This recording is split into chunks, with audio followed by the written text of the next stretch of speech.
Hello, പത്തരമാറ്റിൻ്റെ latest promo വിശേഷത്തിലേക്ക് എല്ലാവർക്കും സ്വാഗതം.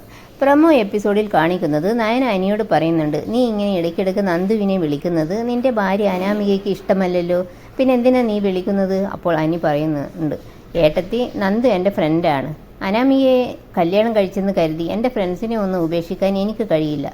ആ സമയം നയന പറയുന്നുണ്ട്, നമ്മുടെ കൂടെ ജീവിക്കുന്നവർക്ക് അത് ഇഷ്ടമല്ലെങ്കിൽ അത് ഒഴിവാക്കുന്നതല്ലേ അനി നല്ലത് എന്നൊക്കെ ചോദിക്കുന്നുണ്ട്. പിന്നെ പ്രൊമോയിൽ കാണിക്കുന്നത് രേവതിയെയും വേണുവിനെയും അനാമികയെയുമാണ്. രേവതി അനാമികയോട് പറയുന്നുണ്ട്, മോളെ, നീ അനിയുടെ അമ്മയുടെ കൈയും കാലും പിടിച്ച് എങ്ങനെയെങ്കിലും അവിടെ കയറിപ്പറ്റാൻ നോക്ക്. ഇനി അനിയുമായിട്ടുള്ള ബന്ധം വേർപിരിഞ്ഞാലും നല്ല കോമ്പൻസേഷൻ വാങ്ങിയിട്ടേ ബന്ധം വേർപിരിയാകൂ എന്നൊക്കെ പറയുന്നുണ്ട്. പിന്നെ കാണിക്കുന്നത് നയനയെയും ദേവയാനിയെയുമാണ്. നയന ദേവയാനിയോട് പറയുന്നുണ്ട്, അമ്മയെ കല്യാണം കഴിഞ്ഞിട്ടും അനി നന്ദുവിനെ സ്നേഹിക്കുന്നുണ്ടെങ്കിൽ അത് അവൻ ചെയ്യുന്ന വലിയ തെറ്റ് തന്നെയാണ്. അങ്ങനെയൊക്കെ കാണിച്ചുകൊണ്ടാണ് പ്രൊമോ എപ്പിസോഡ് അവസാനിക്കുന്നത്. നിങ്ങൾക്ക് ഈ വീഡിയോ ഇഷ്ടപ്പെടുമെന്ന് വിശ്വസിക്കുന്നു. ഇഷ്ടപ്പെട്ട സബ്സ്ക്രൈബ്, ലൈക്ക് ചെയ്യാൻ മറക്കല്ലേ. Thanks for watching.